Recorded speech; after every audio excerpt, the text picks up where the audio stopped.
And as the nation continues to bask in the glory of Jamaica's athletes who amassed 12 medals comprising 3 gold, 5 silver and 4 bronze to end third overall at the 17th IAAF World Championships in Doha, Sports Minister Olivia Babsy-Grange says the government has not yet decided how it will celebrate the performances of the 55-member team.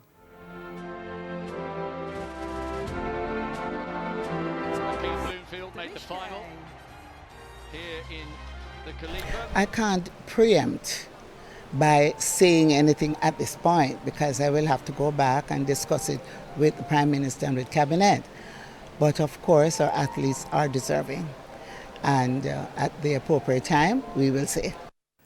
In the meantime, Minister Grange disclosed that in addition to the Athletes Assistance Program, to which the government contributes through the Jamaica Athletics Administrative Association, the J3As, and the insurance scheme for athletes across all sporting disciplines, the government has also been making funds available via her ministry.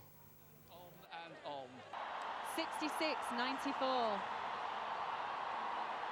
Yes, the incentive is still there through the Sports Development Foundation, and we are providing special support to certain athletes at this time. I won't name them, but it is a pool. It's a pool of funds that continues to be available to our athletes. We are not putting those funds through any specific federation, but those funds can be accessed through the ministry or through the Sports Development Foundation.